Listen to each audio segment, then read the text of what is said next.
Good evening.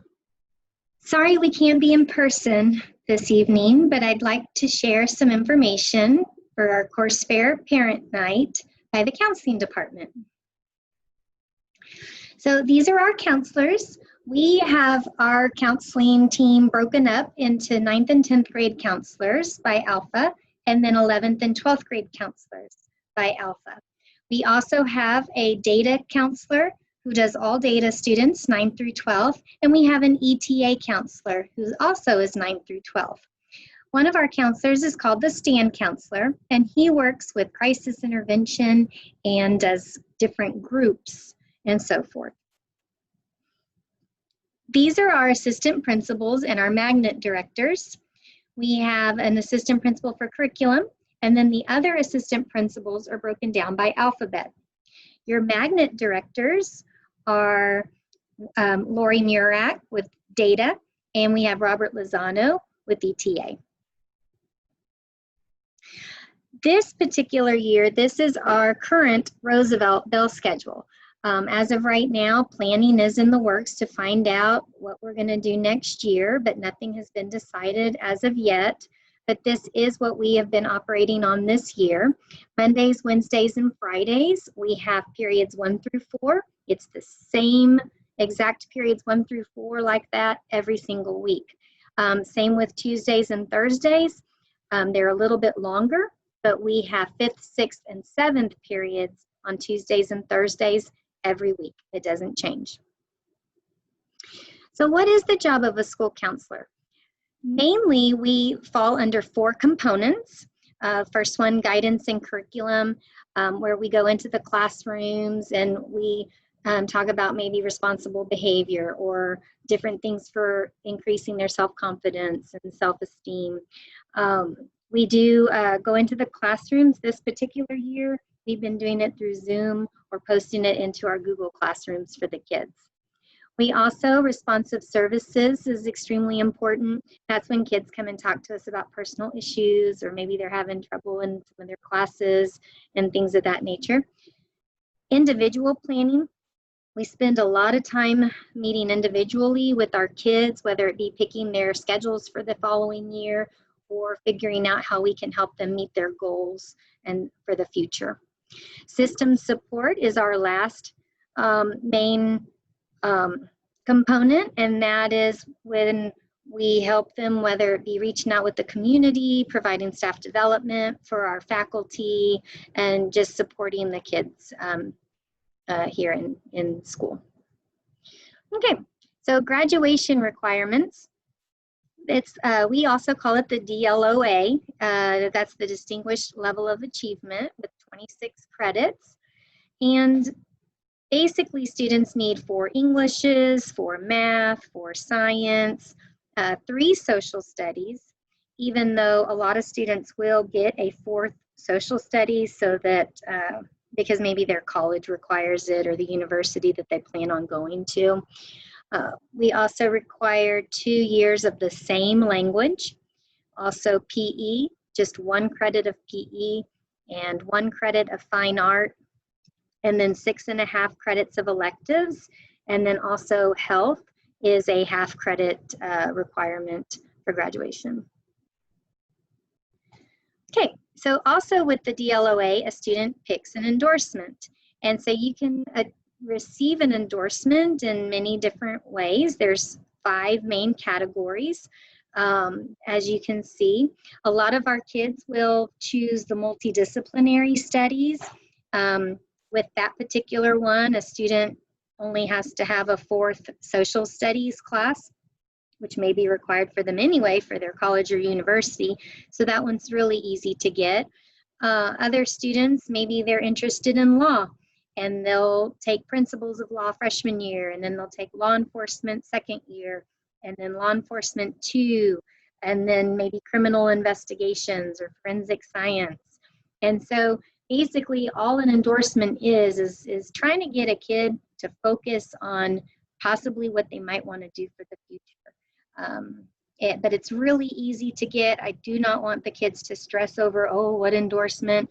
A lot of our kids, they graduate with several endorsements. And so it's really easy to get And when we sit with the kids every year and plan their courses for next year, that's when we focus on making sure that they have it by the time they graduate. Okay, so as I mentioned, we do individual student meetings at Roosevelt, and we do that in January through the month of February to pick their courses for the following year. And it's nice. This year we'll have to Zoom. We're going to have individual Zoom meetings instead. But we pride ourselves. It takes a long time, but we really think it's important to do individual meetings when helping students with their classes for the following year. There are 5 end of course exams that students have to take this particular year. It's only going to be used for diagnostic purposes to just kind of see where the kids are at and how they're performing. It's not going to be required that the kids take it, even though we encourage them to come on campus. We understand that not everybody can. And so these are the 5 subjects, though, that we focus on, or that the state has as the requirement in order to graduate. So in high school, it's all about credits. One semester is you earn a half credit. For the year, you earn a full credit. And in order to be a sophomore, you need 6 credits. In order to be a junior, you need 12. And so it just increases, but credits are the most important thing as far as high school goes. Also, attendance is huge, because if the student is over in attendance, even if they have a 90 in the class, if they are over on attendance, they don't get credit. They still have to repeat that class. They're not just moved on, I guess you could say. So this particular year, 5 is the maximum number of absences per semester per class for losing credit if you're over 5. In a normal year, from our old schedule, it was 9. So again, until we know the schedule for next year, we don't know what the actual number will be for losing credit. But we will definitely know at the start of the year when we meet with the kids and let them know.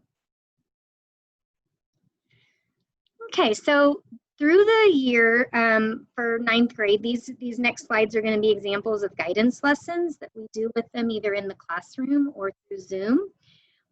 In September, since it's so early, we want them to know how to get into their Skyward accounts so that they can check their attendance, their grades, how to contact their teachers, because that's extremely important. We also go over graduation requirements and the grading and attendance policy. Okay. In November, there's a college and military planning lesson that we do just to get them looking at college applications, what are colleges looking for, so that they know what to plan for these next 4 years and what to look for. We also do one on words hurt, being positive, less negative, peer pressure, things of that nature. Healthy choices is also presented with no drugs and social media and ways to avoid basically getting into trouble. In January, this is the first time our freshmen will have an actual transcript to look at. So we always want the kids to see what their first semester looked like, what the semester grades looked like, calculating their GPA so that they can understand, we looked at those high school transcripts for college back in October, November. So you can see what colleges are looking for. What does yours look like? Would they be impressed? And so a lot of times this is a nice reality check for kids. It's actually my favorite lesson. And the rank and GPA. So the current 8th graders coming up, you guys have a different rank and GPA system than the kids that are currently here right now. Your honors classes and AP classes have a slightly lower multiplier as far as GPA points go. So for an honors course, if you make a 90 in a class, you get a multiplier of 1.08. So that gives you, it's kind of like as if you had gotten a 97 in your class, 97.2. An AP course, for instance, if a freshman took AP Human Geography, their 90 multiplied by 1.15 would be a 103.5, would be kind of like what their grade was. Now these GPA points only go towards their grade point average and rank. It does not mean a kid passes a class if they have the multiplier and it comes out to a 70. No, that doesn't mean they pass the class. They still have to at least have a 70 in the class in order to earn the credit. But they do get more points for being in honors and AP classes.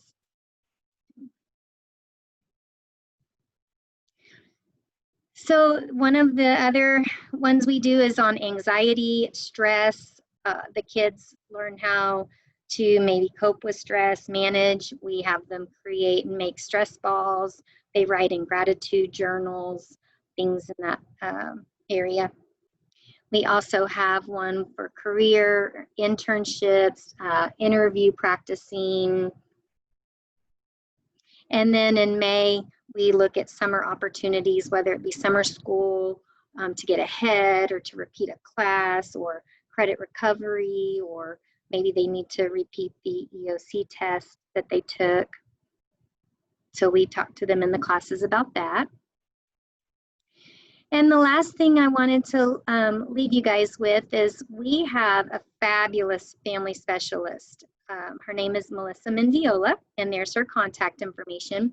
She does Parent Academy classes in English and in Spanish. And so if you are interested in being a part of the Parent Academy or even just attending 1 or 2 classes, I'll leave this information here for you so that you can jot that down and hopefully take advantage of the classes that she holds. So that concludes the parent night. Again, if you have any questions, please feel free to reach out to us. Also, the middle school counselors are extremely knowledgeable, and if for some reason you reach out to them and they don't have an answer, we're just an IM away and they'll get the answer for you. We hope you enjoyed the presentation, and again, sorry we couldn't be in person this evening. Thank you very much. Bye-bye.